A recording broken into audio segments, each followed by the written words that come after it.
tenemos que tener en cuenta ¿qué cosa? Tener en cuenta la cantidad, ¿no?, de moléculas que pueden, moles, perdón, que pueden modificar el pH, ¿no? Entonces, por acá yo debo tener en cuenta el número de moles de la gente que puede modificar el pH, ¿no? Entonces, este número de moles puede ser de los protones que podemos estar agregando o el número de moles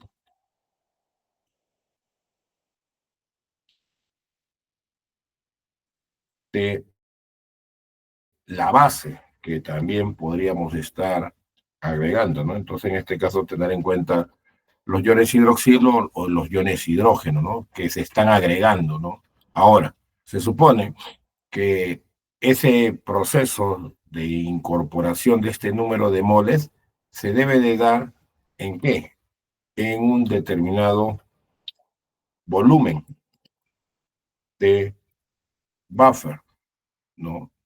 Entonces, en el caso del volumen del buffer, la unidad debe estar dada en litros, ¿correcto? Y cuando realicemos esta incorporación de moles, ¿no?, ¿qué esperamos nosotros? Que exista una variación de pH, pero esa variación de pH debe de corresponder a una unidad, ¿no? Entonces, nosotros para poder determinar esta capacidad amortiguadora necesitamos conocer las moles agregadas, ya sea de ácido o base, en un volumen determinado de tampón, y eso provoque el cambio de pH en una unidad, ¿no? Entonces, si nosotros estamos trabajando con ácido clorhídrico o hidróxido de sodio, yo tengo que conocer de estos, ¿qué cosa? El volumen de gasto, ¿no? Este volumen de gasto va a estar relacionado con la concentración que tiene el tampón. Cuanto más concentrado esté, vamos a tener mayor volumen de gasto, porque el buffer se va a resistir al cambio de pH, ¿no? El tampón debe de evitar el cambio brusco de pH, por lo tanto, si tiene una mayor concentración, obviamente vamos a tener un volumen de gasto mayor. Si el agente que va a ser utilizado está diluido, obviamente va a haber una menor cantidad de protones y OHs que se pueden agregar, y por lo tanto la capacidad amortiguadora va a ser menor, ¿no? Entonces yo debo tener en cuenta el volumen de gasto, ¿no? Esto puede estar en litros o puede estar en mililitros, ¿no? Y lo que debo de yo conocer es la concentración. ¿De qué cosa? Del ácido que estamos usando, que puede ser el ácido clorhídrico o la de el hidróxido de sodio, ¿no? Entonces, si yo conozco la concentración y conozco el volumen, con estos dos voy a poder calcular las moles, ¿no? Hay que recordar que la molaridad es igual al número de moles sobre el volumen en términos de litros. Por lo tanto, si yo deseo conocer esa cantidad de moles, debo de multiplicar el volumen que he gastado del ácido a la base y teniendo en cuenta la concentración del mismo, puedo calcular el número de moles, ¿no? O sea, acá yo tengo que despejar N, que es el número de moles, ¿no? Y tendría que multiplicar la molaridad por el volumen en términos de litros, ¿no? Ahora, cuánto se gaste va a depender del sistema amortiguador que estemos trabajando y de la concentración. En el caso de la práctica, habíamos hablado del punto de equivalencia, ¿no? Si estamos realizando una titulación, ¿no?, entonces estamos trabajando con un indicador de pH, ¿no? Y ese cambio de coloración que manifieste el indicador de pH me está indicando el punto en el cual se ha dado ese cambio de una unidad de pH, ¿no? Nosotros habíamos trabajado con el verde de bromocresol, y en el caso del verde de bromocresol, azul de bromofenol, cambiaba de color de azul a amarillo. Eran los valores extremos, ¿no? Dependiendo si era el medio ácido o el medio era alcalino, el color estaba relacionado en función al pH del medio, ¿no? Y en el caso del punto de equivalencia, nosotros íbamos a tener un cambio de azul a un color ligeramente verdoso, ¿no? El cual estaba relacionado con el valor de pK del sistema, ¿no? Entonces, si yo voy a titular y agrego el indicador en la solución tampón, obviamente el tampón tiene un pH inicial, y ese valor de pH puede subir o puede bajar en función al agente titulante, ¿no? Entonces, si yo trabajo con un ácido, va a bajar el pH, ¿no? Nosotros habíamos trabajado con un tampón acetato de pH inicial 4,74. Por lo tanto, si yo agrego un ácido y deseo esa variación de pH, tendría que bajarlo hasta 3,74, ¿no? Si yo tuviera que trabajar con una base, tendría que incrementar el pH de 4,74 a 5,74. Lo que sí, en el caso de la base, yo tendría que buscar otro tipo de indicador que me pueda garantizar observar y ver el cambio de coloración, ya que, por ejemplo, con el azul de bromofenol, eh, por encima de pH de 5 sigue siendo azul. Entonces, si yo tengo 4,74 y voy a llevarlo a 5,74, no voy a poder visualizar adecuadamente, ¿no? Tengo que buscar otro indicador que me permita estar dentro de este cambio de coloración para que sea perceptible, ¿no? Entonces es cuestión de tratar de obtener un indicador de pH que esté dentro del cambio de pH, el cambio de coloración, y lo pueda yo de alguna forma visualizar para parar la titulación. Entonces, el buffer tiene una concentración, voy a colocar gotas del indicador, el color que yo manifieste del indicador está en función al pH que tiene el medio, ¿no?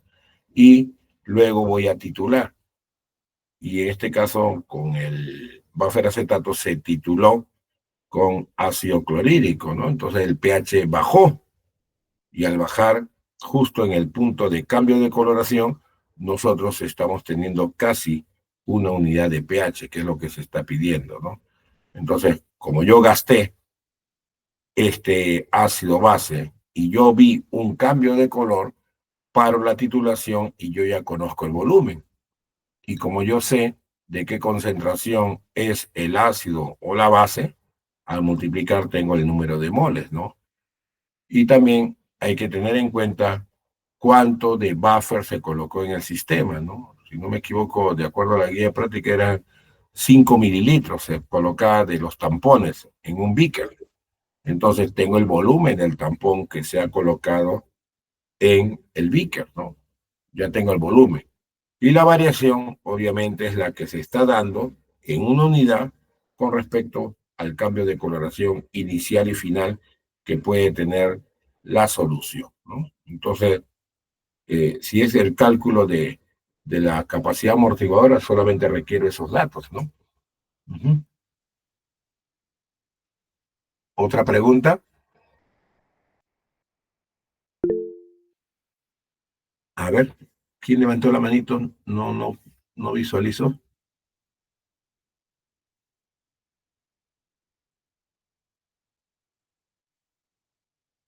¿Quién levantó la mano?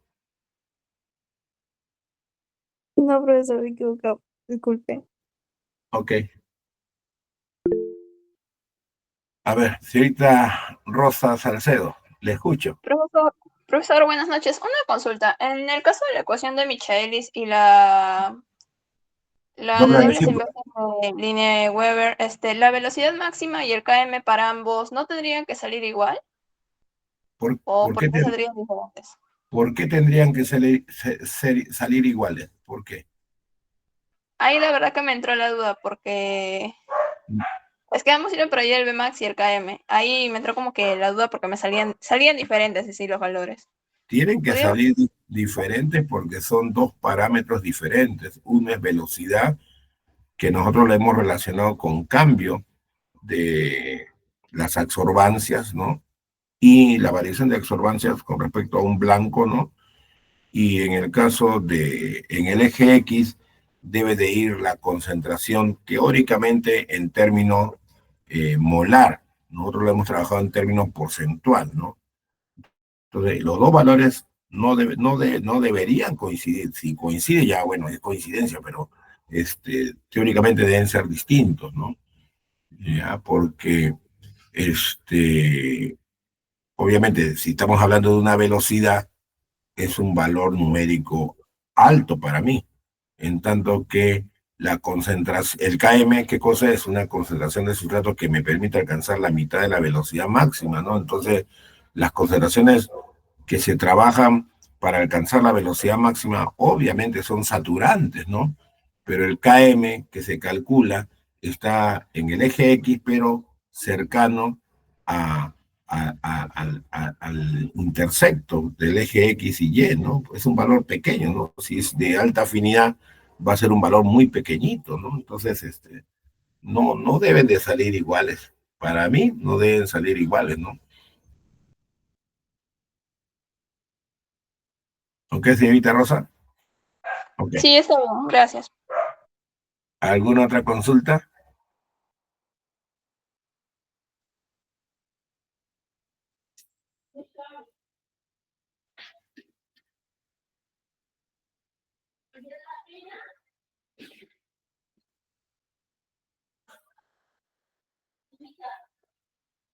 Profesor, disculpe, ¿ha habido consultas respecto a, más que todo, en las gráficas de sustrato, concentración de sustrato, y la inversa de la concentración de sustrato, que era Lineweaver-Burk, creo?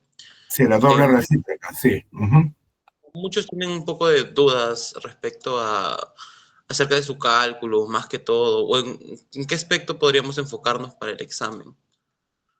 Bueno, acá tenemos que ver el comportamiento en función a los datos, ¿no? Los datos nos van a dar información con respecto al tipo de gráfica que se debe de esperar, ¿no? En el caso de lo que es Michelis y Menden, sabemos que la gráfica necesariamente tiene que ser una hipérbola rectangular, ¿no? Pero en el caso de eh, una enzima multimérica, obviamente va a tener un comportamiento sigmoide, ¿no? Y por lo tanto, la gráfica va a ser diferente, ¿no? Pero si estamos hablando de una enzima miqueliana, obviamente va a tener el comportamiento de la gráfica de la hipérbola rectangular, ¿no? Entonces, no podemos confundirnos, ¿no? O sea, necesariamente la gráfica va a salir de la forma como corresponde a lo que esperamos, ¿no? Voy a buscar acá unos datos experimentales, ¿no? A ver un momentito, para poder graficarlo. A ver un momento, un momentito. Ujú.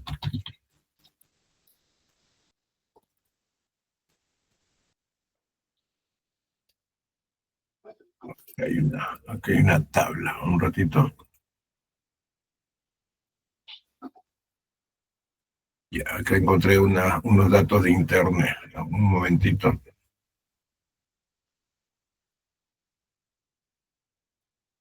Listo. Muy bien. Entonces, en el caso de Michelis y Menden, necesitamos tener datos de concentración. Muy bien. En teoría deben estar en términos de molaridad, puede ser molar o milimolar, pero está en términos de molaridad. ¿Ya? Muy bien. Y, por otro lado, tenemos que tener la actividad enzimática. La actividad enzimática, en el caso nuestro, hemos trabajado como una diferencia de lecturas, ¿no?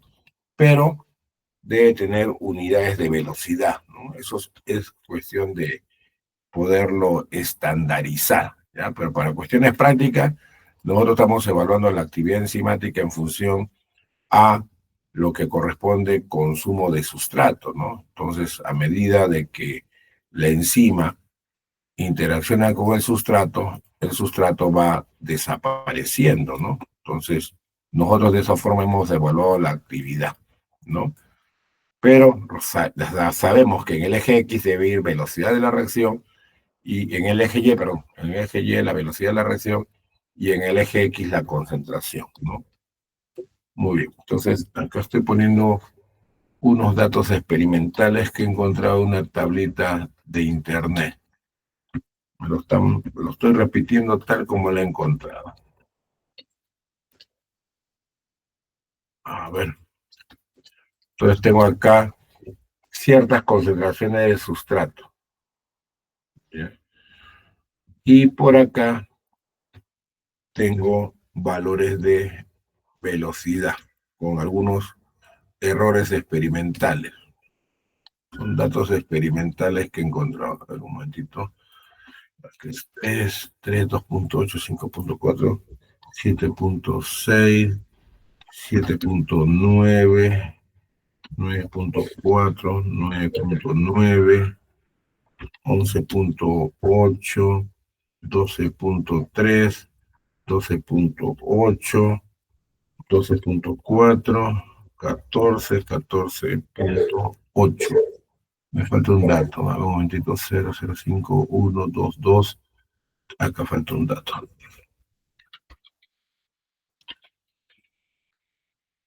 Y acá es 18.2, ¿no? Muy bien, tengo acá los datos experimentales. Entonces, con estos datos experimentales tenemos que construir nuestra gráfica, ¿no? Entonces, vamos a insertar una gráfica de dispersión de puntos. Así está saliendo esta gráfica, ¿no? Le voy a modificar algunos datos para poderlo tener curvilíneo. Acá lo esperado debería ser, ¿cuánto? 15. Un ratito. Son datos que he encontrado de internet. Un ratito. 5. Ok. Tengo el punto de 7. Ya. El de acá de 10. Acá debe de aumentar. Debe ser alrededor de 15. Acá debe ser alrededor de 16. Acá 17. No. 16.5. Vamos a ver. Ya. Podemos trabajar con esto. Hay unos que se están repitiendo. Los voy a quitar. Un ratito. Este está 2, 7, 2. El 7, 6 lo voy a quitar. Porque se están repitiendo acá valores de concentración. Se supone que deben ser crecientes.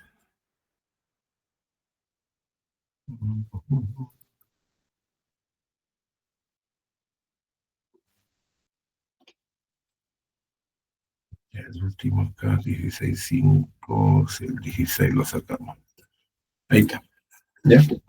Entonces, yo tengo acá mi gráfica, ¿no?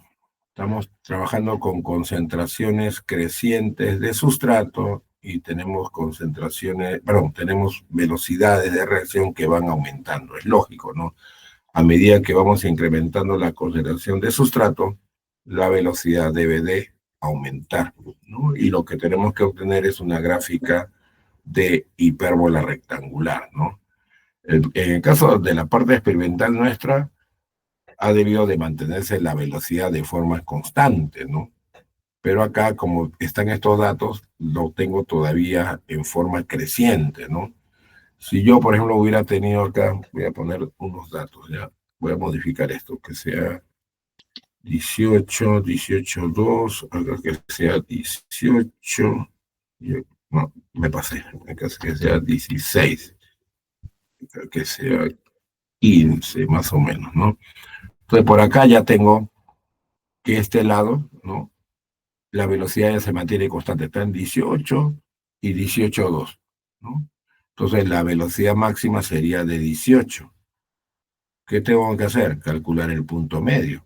Y el punto medio es 9. Entre 10 y 8 ahí está el 9, ¿no? Entonces acá voy a colocar mayor número de divisiones para poder visualizarlo mejor, ¿no? Listo. Entonces voy a aumentar para que lo puedan ver, ¿no? Entonces, 9 está por acá, ¿no? De 8 a 10, la mitad. Entonces, por aquí debe estar el valor de la velocidad máxima media, ¿no? Voy a insertar una línea. Listo. Cambiarle de color. Ya está. Y le voy a poner que sea línea punteada. Acá está. Entonces, mi velocidad máxima sería este valor, ¿no? 18. Y ahora tendría que yo calcular la velocidad máxima media, que sería 9. Listo. Y luego tendría que bajar una perpendicular hacia el eje X, ¿no?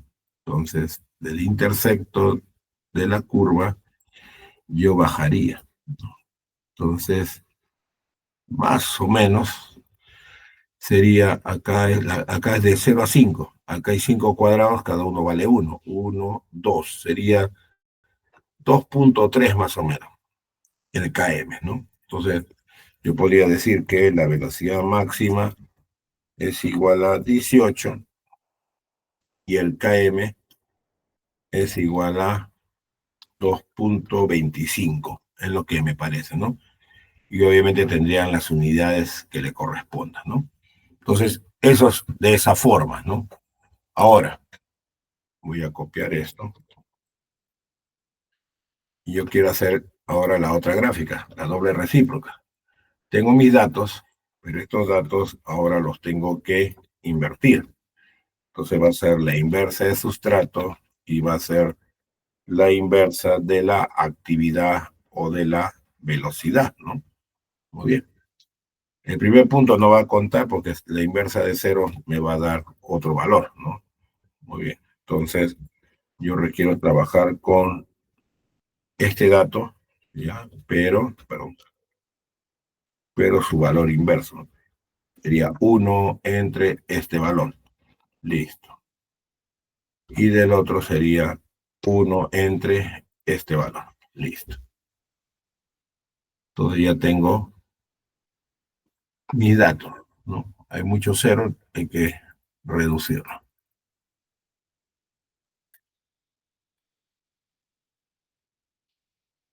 Son 2 decimales. Listo. Muy bien. Entonces, ¿ahora qué tengo que hacer?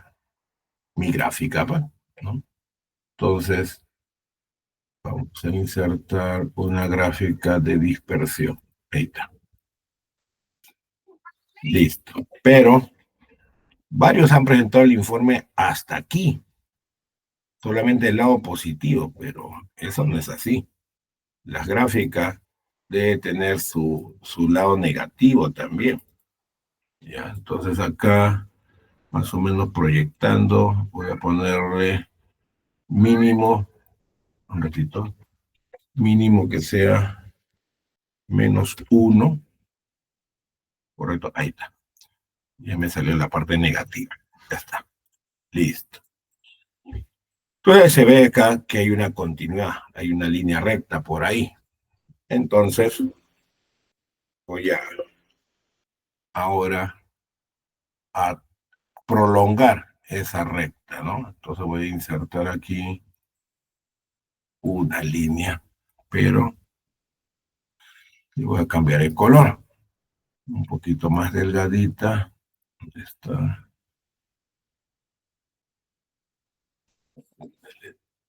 Delgadita. Y que sea punteada también. Listo. Entonces,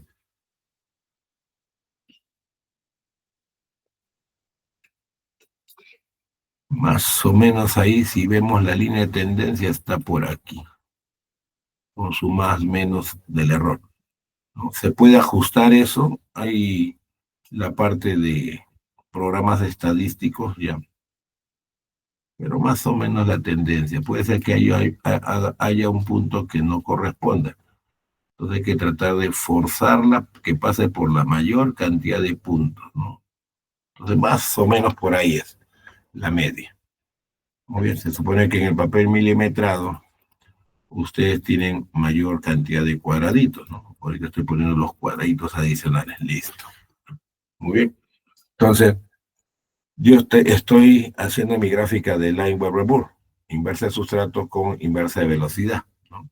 Entonces, acá el intersecto es casi 0.05, ¿no? Entonces, la inversa de la velocidad máxima me sale igual a 0.05. Por lo tanto, la velocidad máxima sería ¿qué cosa? Sería igual ¿a qué? Al valor inverso de ese intersecto que se está encontrando, ¿no? Sería 1 entre este valor. Por lo tanto, la velocidad máxima sería de 20, ¿no? Yo estimé acá que era 18, ¿ya? Pero está saliendo 20, ¿no? Que es con el ajuste respectivo, ¿no? Y acá en el eje X negativo que veo, que está más o menos llegando a menos 0.4, ¿no? Entonces, el valor negativo de la inversa de Km es igual, porque está el signo negativo, es negativo por si acaso, ¿ya? Sino que como estoy en hoja de cálculo, los signos son importantes, ya le puse menos. Entonces acá va a salir menos 0.4. Perfecto. Pero yo tengo que calcular el Km. Entonces este Km, ¿qué va a ser? La inversa, ¿no? De este valor que tengo acá, ¿no? Entonces va a ser igual a, le voy a cambiar el signo para que sea positivo, menos 1 entre este valor, para que salga positivo. Listo. 2.5. Bien. Entonces, más o menos con lo que yo intuí por acá, decía que era 2.25, más o menos, ¿no? Acá sale 2.5, ¿no? Entonces acá estoy aplicando la gráfica de las dobles recíprocas, ¿no? Ahora, con el simulador, les ha faltado a algunos hacer la gráfica de, un ratito, con el inhibidor. ¿Ya? Voy a copiar estos datos un ratito, copiar.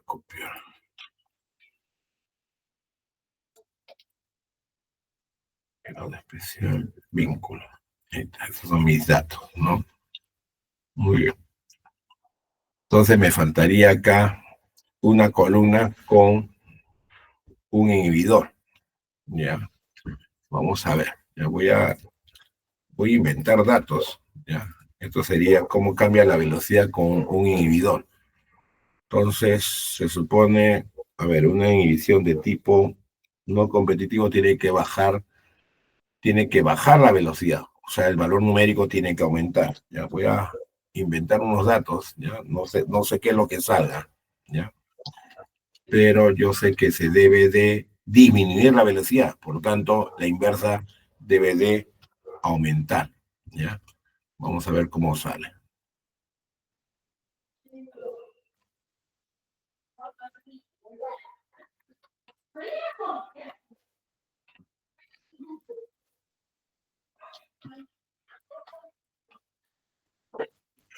A ver, vamos a ver. Entonces acá voy a poner con inhibidor. Vamos a ver cómo sale. Acá tengo que hacer una gráfica con dos curvas. Vamos a insertar también gráfica de dispersión. Ahí está, listo. Entonces voy a borrar esto un ratito y voy a usar esta misma gráfica que tengo acá y vamos a seleccionar los datos. Muy bien. Pero acá me falta un dato. Agregar. ¿Agregar qué? Este. Ya está. Perdón. Acepto. Acepto. Se perdió la gráfica. Ya. Ya voy a graficarlo. Ya. Pensé que lo podía copiar. Ya. Vamos a hacerlo. Sí sale la gráfica. Entonces vamos a insertar nuevamente gráfica de dispersión, puntos, listo. Ya. Entonces acá ponerles sin inhibidor y acá con inhibidor, ¿ya? Para que salga acá en la leyenda, pues, ¿no? Necesito llevarlo al lado negativo.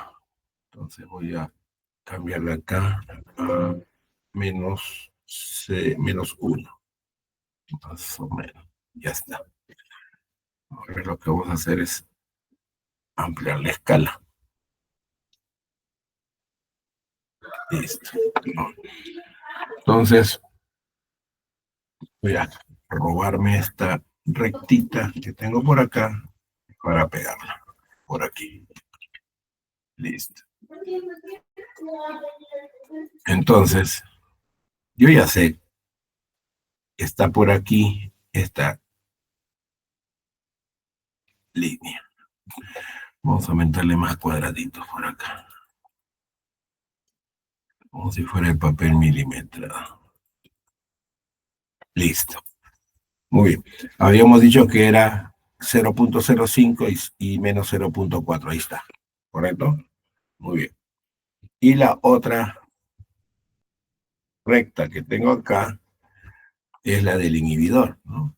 Esa tiene una mayor pendiente, ¿no? Pero fíjate que está más paradita. Ojo que yo he inventado los datos, ¿ya? Entonces, por ahí hay algunos que se me van a escapar experimentalmente, pero por acá está la línea recta, ¿sí o no? Acá está la mayoría de puntos anaranjaditos, involucra acá hay un error experimental y acá hay otro error experimental, pero todos esos están contenidos. Muy bien. Entonces, esto ya lo hemos calculado. Muy bien. Pero tendría que ver cómo se modifica con respecto al inhibidor. ¿Y qué veo? Que con el inhibidor la velocidad máxima se mantiene constante, porque no se modifica este punto, ¿no? Entonces, velocidad máxima constante. Listo. Pero veo que el KM ha cambiado, ¿sí o no? Entonces, acá en los textos le ponen la inversa del KM aparente. O sea, es un KM no real, aparente. Le ponen ahí un apóstrofe, ¿no? Entonces, ¿cuánto veo acá? Que está cayendo casi en menos 0.2. Listo. Entonces, el KM aparente, ¿ya? Lleva ahí un apóstrofe. ¿Cuánto sería? Fíjate, 2.5. Entonces, ¿qué estamos viendo? Que el KM ha variado, ¿no? Acá el KM aumenta, ¿no? Entonces, conclusión, inhibición competitiva, ¿no? La inhibición competitiva. ¿Estamos bien, chicos? ¿Sí?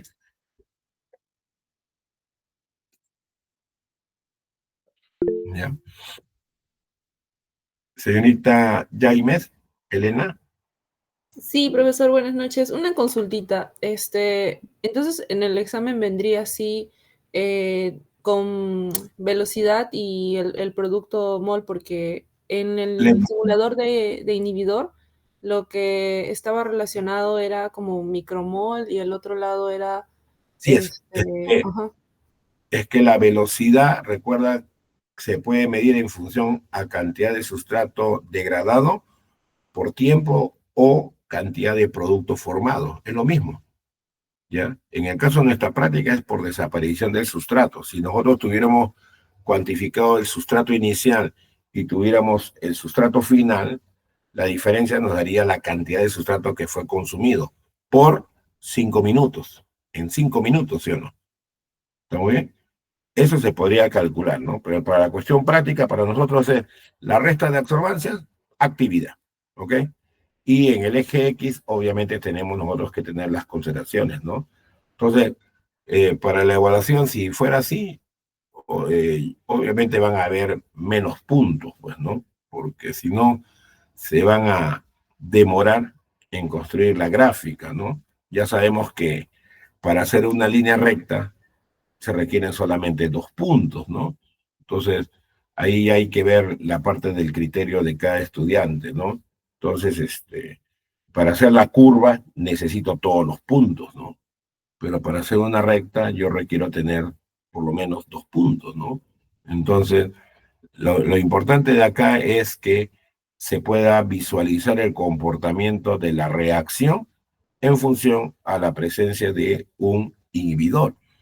Y en este caso, en la inhibición competitiva, la velocidad máxima no cambia. Entonces, el intercepto, que es la inversa de la velocidad, debe mantenerse constante, ¿no? Hay un punto de inflexión, perdón, hay un punto de intersección en el eje Y. Y el KM, que obviamente estamos viendo que me está dando un valor de menos 0,4, cuando está el inhibidor competitivo, la inversa debe de disminuir. ¿Por qué razón? Porque el KM aumenta, ¿sí? Entonces, si se da ese caso, podemos rápidamente identificar el tipo de inhibición. ¿Correcto, señorita Jaimes? Sí, profesor, es correcto. Quería preguntarle, ¿podría darnos un ejemplo entonces del tema pasado que fue también de la práctica de cómo hallar el punto isoeléctrico en la gráfica? Porque, o sea, el punto isoeléctrico que hallamos fue experimental, ¿no? Ahí en ese momento que estuvimos calculando. Entonces, si es que, por decir, ese tipo de gráficas vendría en el examen, ¿cómo más o menos podríamos hacerlo? Claro, en el caso del punto isoeléctrico, nosotros necesitamos tener los datos para poder construir la gráfica, ¿no? En este caso fueron más de 200, ¿no? Imposible trabajar de esa forma, ¿no? Pero ustedes podrían tener la gráfica y ustedes han visto de que hay puntos de inflexiones, ¿no? ¿Está bien? Y hemos trabajado con un aminoácido cuya cadena lateral R no, no se ioniza, que es el caso de la glicina, ¿no? Entonces, voy a buscar acá un grafiquito. Un ratito, vamos a buscar una gráfica. A ver.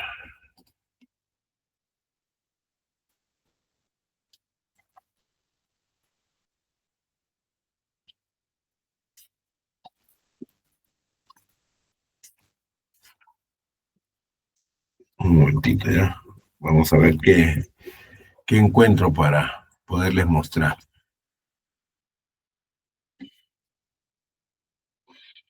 Uno que sea fácil de trabajar.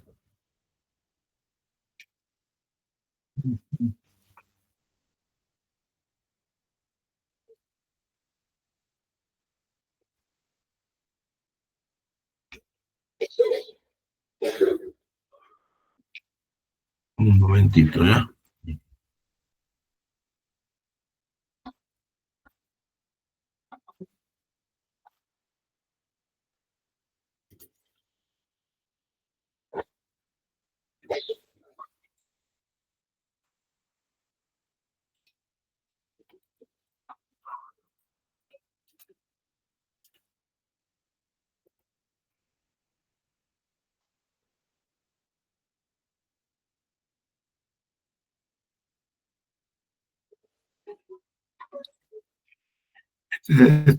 A ver, este es el que teníamos en la práctica. A ver, un ratito. Voy a capturarlo. Voy a ponerlo acá en un PowerPoint para mostrarlo, ¿no? A ver, tengo de otro aminoácido. Este es con carga positiva, pero es igual. Un ratito. Este es con carga negativa, ¿ya?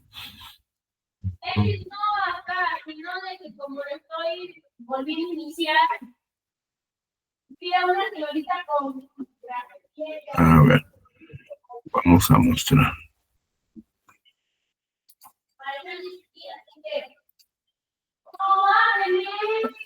A ver. Ahí está. Este es el caso de la práctica, ¿no? Voy a ampliarlo un ratito más, un poquito más. Entonces, se supone que ustedes han visto el comportamiento de la gráfica por la titulación, ¿no? Entonces, nosotros en nuestra práctica hemos estado más o menos alrededor de 6 a 6,3, creo, si no me equivoco, de lectura para arriba con base o con lectura para abajo con el ácido, ¿no? Entonces, esta línea vertical es la que me está representando qué cosa, cuando no se ha titulado. Entonces, cuando no se ha titulado, yo tenía un punto en la parte, digamos, central, donde me está dando el pH inicial de la solución, ¿no?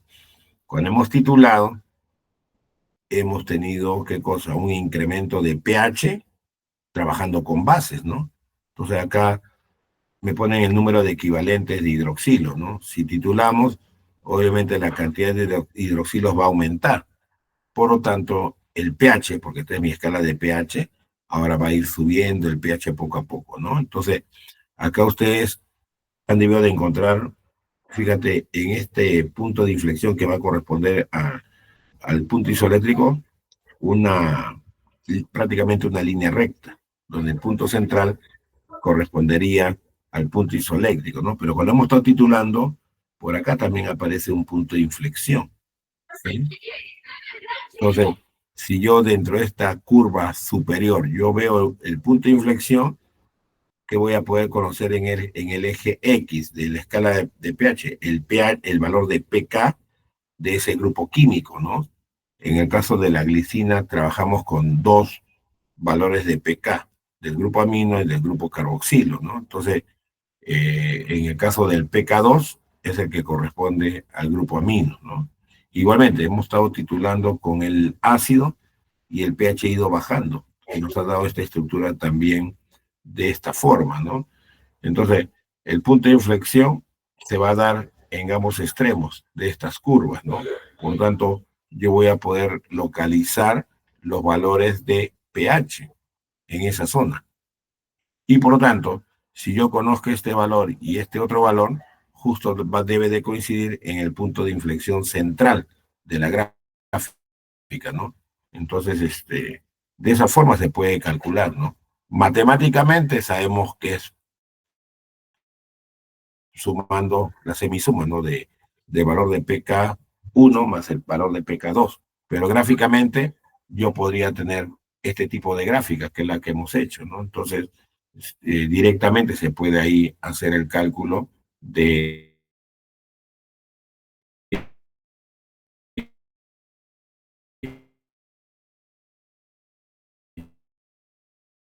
los valores de entrada, ¿no? Entonces, se nota esta caída que es vertical y en la parte central debe estar el valor de punto isoeléctrico, ¿no? Pero que debe de coincidir con la semisuma de esos dos valores, pues, ¿no?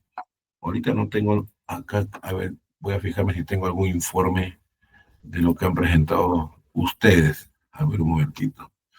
Tecnología médica, informes, esa es la práctica 1. Vamos a ver si hay. Y tengo una gráfica de lo que han presentado sus compañeros. Están acá los datos. Están los datos. Es una gráfica que he encontrado al azar. Ya debe haber alguna que está mucho mejor, pero esto es lo que presentaron sus compañeros, ¿no? ¿Ven? Entonces acá, en esta caída, el punto central debe corresponder al punto isoeléctrico, ¿no? Entonces va subiendo los datos, ¿no? Y acá nos ha faltado tener la curvita, pero acá hay un punto de inflexión. Igualmente acá debe de estar esto girando, ¿no? Entonces en el punto medio es donde deben de estar correspondiendo los valores de pK respectivos, ¿no? Acá sus compañeros han colocado el pH y se ha ido midiendo en el punto cero, sin titular, y a la izquierda y a la derecha han puesto las moles que están modificando el pH, ¿no? Por debajo de este valor, donde no se agregó ni ácido ni base, tenemos la agregación del ácido, que va a bajar el pH, y es por acá donde estamos agregando a la base, que va a elevar el pH, ¿no? Entonces, acá le han hecho una escala pequeñita, ¿no?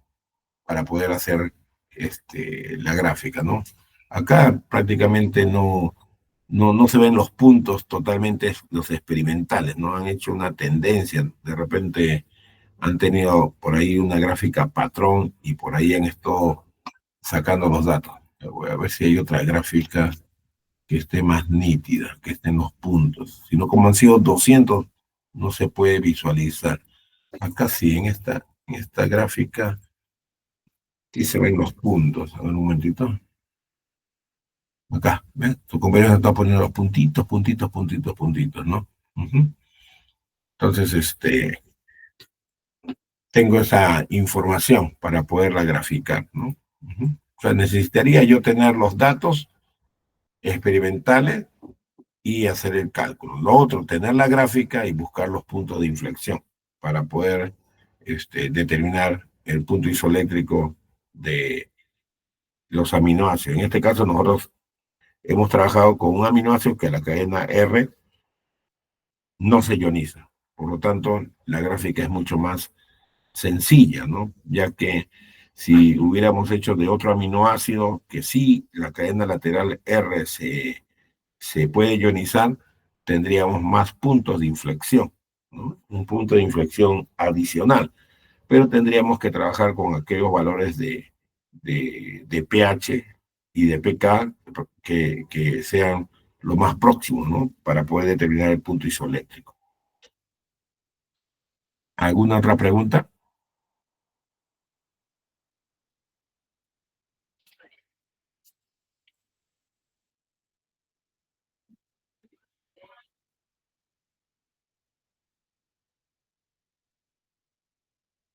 ¿Ninguna pregunta más, chicos?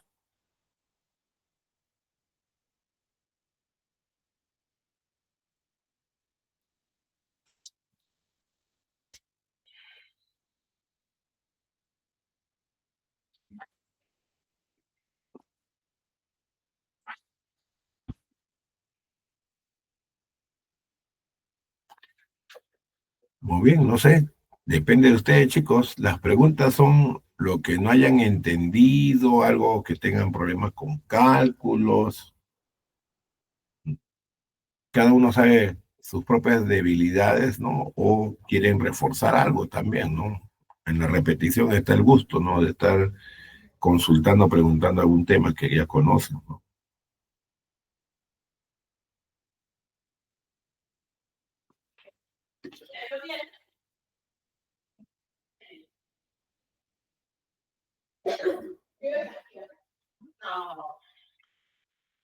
Bueno, si no hay ninguna pregunta, podemos dar como terminada la sesión, ¿no? De repente tienen otras cosas que hacer, ¿no? Lo ideal es trabajar en función a preguntas, ¿no? Pero las preguntas son de las dudas que tiene el estudiante, ¿no?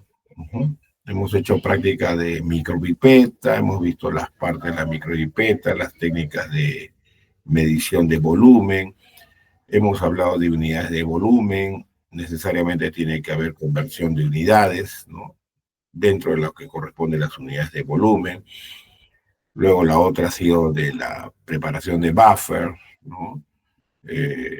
Se ha visto cómo preparar un buffer en función a las concentraciones, volúmenes y pH que uno requiere preparar de un tampón, pero se requiere tener en cuenta el uso de los reactivos, ¿no? Y los reactivos ya le hemos indicado que en etiqueta viene información importante que debe ser utilizada, ¿no? Peso molecular, porcentaje de pureza, si tiene agua de cristalización, por ejemplo, ¿no? Si es un producto sólido, ¿no? Si es líquido, tenemos el peso molecular, el porcentaje de pureza también, pero también ahí se incluye la densidad, ¿no?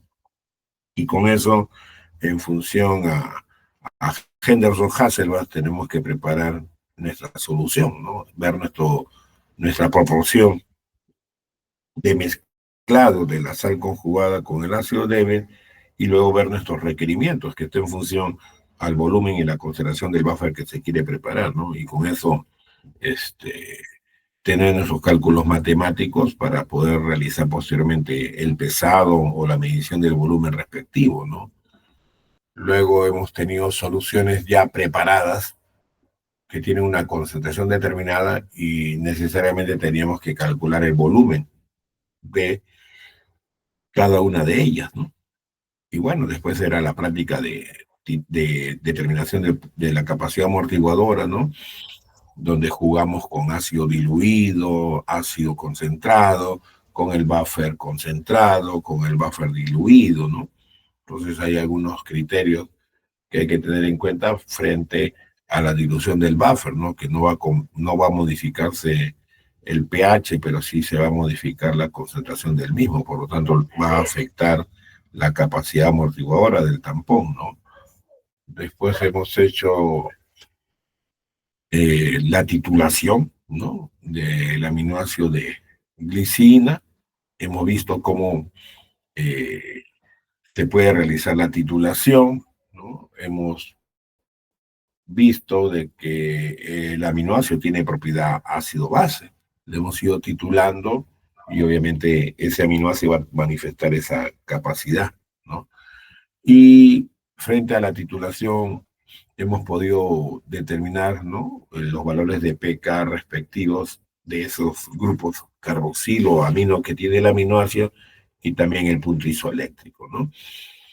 Luego la otra práctica era la determinación del punto isoeléctrico de una proteína, ¿no? Hemos visto cómo el pH puede de alguna forma modificar la capacidad de solubilización de las proteínas, ¿no?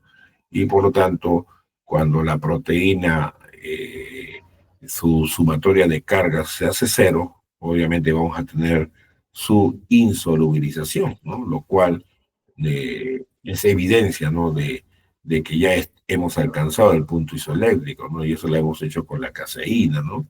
Entonces hemos preparado buffer acetato de diferentes pH y hemos expuesto a la proteína a cada uno de los pH, ¿no? De tal forma que la proteína, al alcanzar su punto isoeléctrico, se insolubilizó y precipitó, ¿no? Hemos evaluado el pH teórico y también el experimental, ¿no? El experimental lo medimos, sí, con tiras indicadoras de pH, ¿no? Y luego la práctica de factores que afectan la actividad, se ha visto la gráfica de Miquelis y Mende que determina el efecto de concentración de sustrato, ¿no? En la cual con la gráfica de la hipérbola rectangular y de las dobles recíprocas podemos nosotros determinar los parámetros cinéticos de Km y velocidad máxima, ¿no? Y teniendo en cuenta el uso de inhibidores, podemos también determinar el tipo de inhibición, teniendo en cuenta qué le sucede a la velocidad máxima o qué le sucede al Km, ¿no? De tal forma que establecemos diferencias con respecto a inhibición competitiva y inhibición de tipos no competitivos, ¿no? Hemos visto el efecto de la concentración de enzimas, ¿no? Donde al incrementar la cantidad de enzimas, la actividad aumenta, ¿no? En el caso del efecto de pH, hemos visto de que existe un valor adecuado de pH en el cual la enzima manifiesta la mayor actividad enzimática, ¿no? Pero tenemos que pensar de que ese pH lo que está provocando es un cambio en el estado de ionización de la enzima, de tal forma que ese pH óptimo viene a ser aquel valor de pH donde nosotros tenemos el mejor estado estructural ionizado de la enzima para garantizar la formación del complejo enzima-sustrato, ¿no? Y en el caso de la temperatura, igualmente, ¿no? Tenemos una temperatura adecuada, una temperatura óptima, donde manifestamos la mayor actividad enzimática, ¿no? Y la cual, si sobrepasamos ese valor, necesariamente la proteína, en este caso la enzima, se va a denaturar y se va a ver la pérdida completa de su actividad biológica, ¿no? Con el simulador se incluyó un factor más, ¿no? Que era el tiempo, ¿no? Entonces se puede evaluar mediante la modificación de este parámetro del tiempo, cuál es el tiempo adecuado en el cual se debe de realizar los ensayos enzimáticos, ¿no? En la cual la velocidad de la reacción se debe de mantener constante, ¿no? Cada factor lo hemos graficado, ¿no? Y hemos visto las gráficas clásicas que corresponden a cada uno de ellos, ¿no? Y recordar que en la práctica hemos evaluado la actividad enzimática por desaparición del sustrato. Ese ha sido el caso de esa práctica, ¿no? Y que mediante el uso del espectrofotómetro nosotros hemos hecho lecturas de absorbancia, ¿no? Y las absorbancias sabemos que dependen directamente de la concentración de sustrato que está presente en el tubo de reacción. Entonces, los tubos blancos nos han dado información de cuánto del sustrato teníamos al inicio de la reacción. Recuerda, el tubo blanco no será agregado encima, por lo tanto, tiene la cantidad de sustrato inicial, ¿no? Y por lo tanto, si agregamos la enzima, esa cantidad de sustrato va a ser disminuida. Y si ha disminuido, por lo tanto, nosotros vamos a tener un cambio de lectura, ¿no? Las lecturas tienen que disminuir siempre y cuando haya consumo de sustrato. Si no hay consumo de sustrato, debe de mantenerse la lectura al igual que el blanco, ¿no? Entonces, esa diferencia de absorbancia me está indicando cuánto de sustrato ha sido consumido en el periodo de tiempo que hemos estado trabajando de forma constante de 5 minutos, ¿no? Y bueno, básicamente eso es lo que hemos estado desarrollando, ¿no? Entonces, hay cuestiones de cálculo, tenemos que de repente hacer una determinación de un pH, entonces tener en cuenta que para determinar pH necesariamente las concentraciones tienen que estar en término molar, no puede estar en otra unidad. Si tuviéramos una unidad diferente, como gramos por ciento, ¿no? Tendríamos que convertirla, ¿no? Entonces, necesito hacer la conversión, ¿no? Y para ello tengo que trabajar con el peso molecular, ¿no? Porque el gramo por ciento, ¿qué me indica? La cantidad de masa que tengo en 100 mililitros, ¿no? Entonces yo ya tengo el volumen y tengo la masa que está presente en ese volumen. Entonces, lo único que me faltaría es conocer el peso molecular para convertir esos gramos en moles. Y esas moles, dividirlas en un volumen, pero un volumen que debe estar en términos de litros, no en decilitros, sino en litros, ¿no? Y por tanto voy a poder tener el valor de la unidad que corresponde a la molaridad, ¿no? Y así, ¿no? Bien, no sé pues si hay algo más, chicos.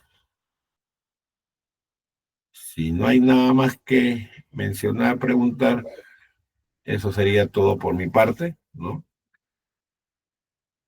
Y el día jueves, venir temprano, chicos, ya para no tener ninguna complicación. A sus delegados les he dado las asistencias, ¿ya?